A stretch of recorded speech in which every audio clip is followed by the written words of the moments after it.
Good morning, everyone. How are you today? I hope you're well and good right now. I am Nikki Vanessa Anshuti, your teacher for reading and writing skills. Welcome to our class for the second semester.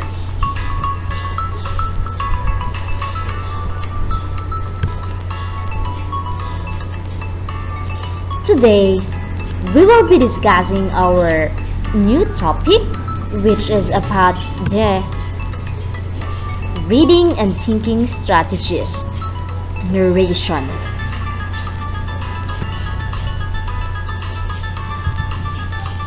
What is narration?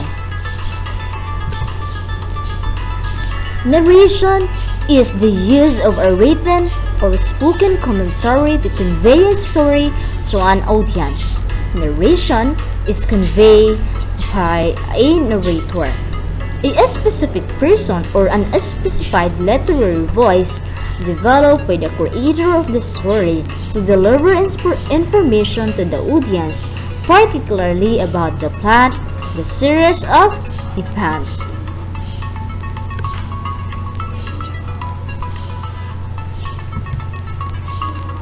Narration from the root words narrates originated from the Latin word narrare, which means related or told.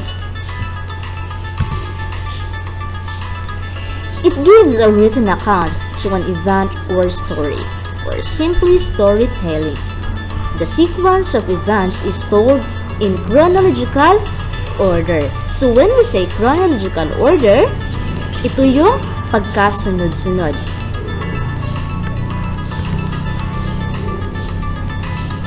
It is usually contains the following: the who, what, and when.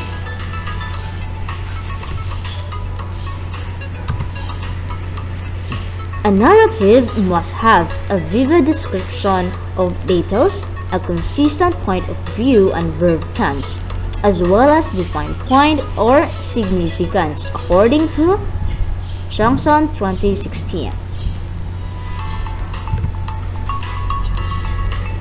At the end of writing it must send a clear message to its reader through the story. A narrative paragraph simply tells what happened and establishes facts.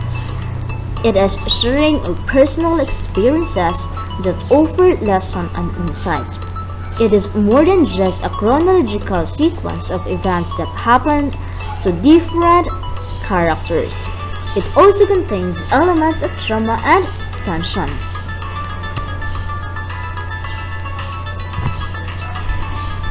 Narration is the most common type of paragraph development. It has the following elements.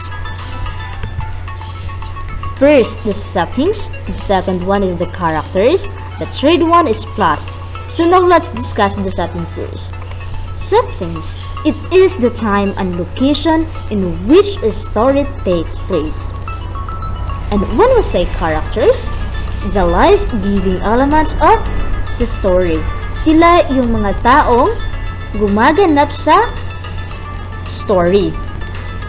And the plot. Plot, it is the logical series of events in the story.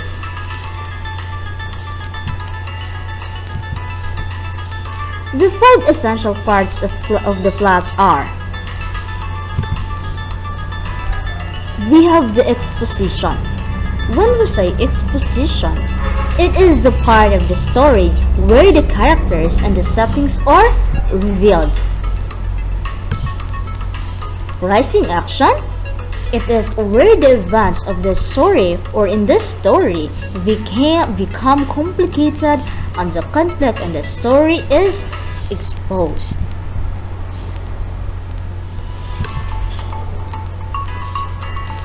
The last one is the climax, and the third one is the climax. This is the highest point of the interest and turning point of the story. So dito na yung merong excitement. mai-excite ka kung ano yung mangyayari sa susunod na kabanata.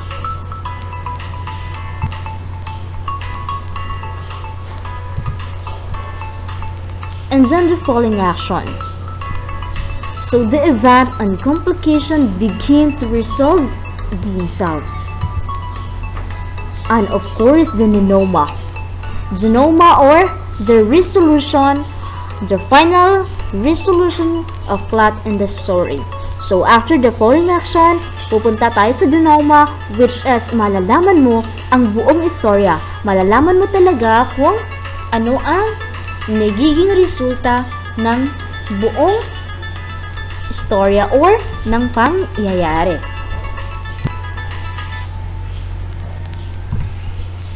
And then the point of view. It is the perspective of the writer in narrating the story.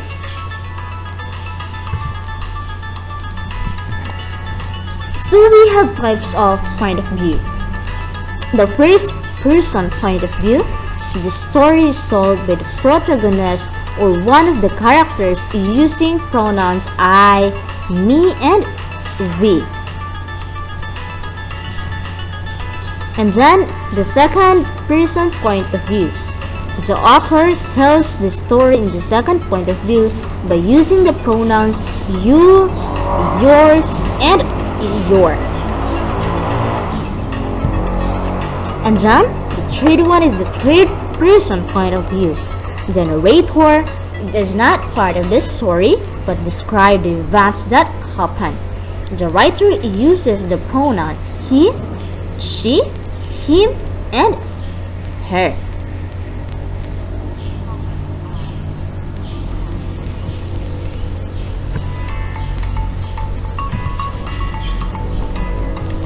Now, let's proceed to the reading and thinking strategies description.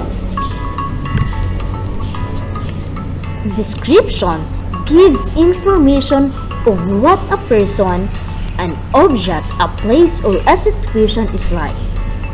It appeals to the reader's senses.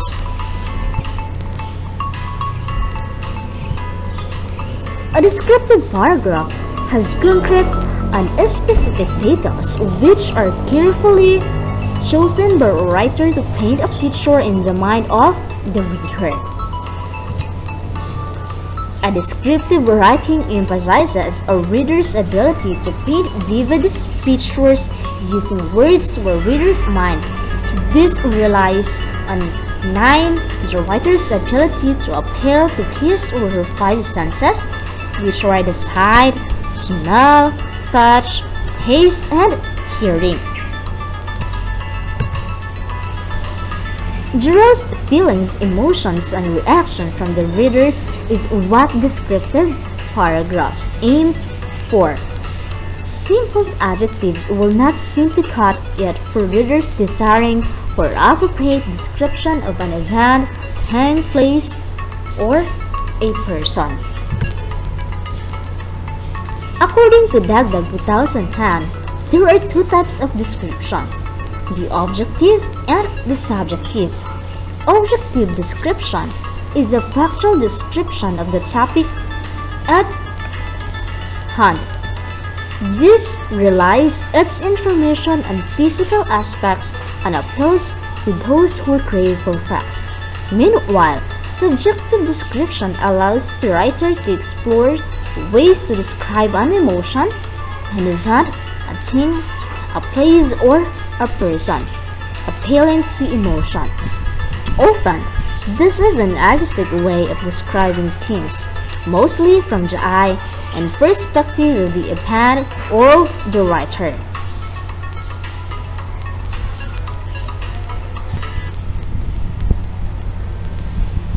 So that's all our topic this morning.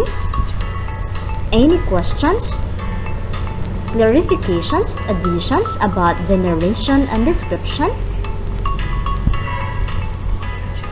Always remember the difference between the narration and description, okay? Okay, if you don't have any questions, please proceed or open your learning pad at www.gaitf.com and answer your activity.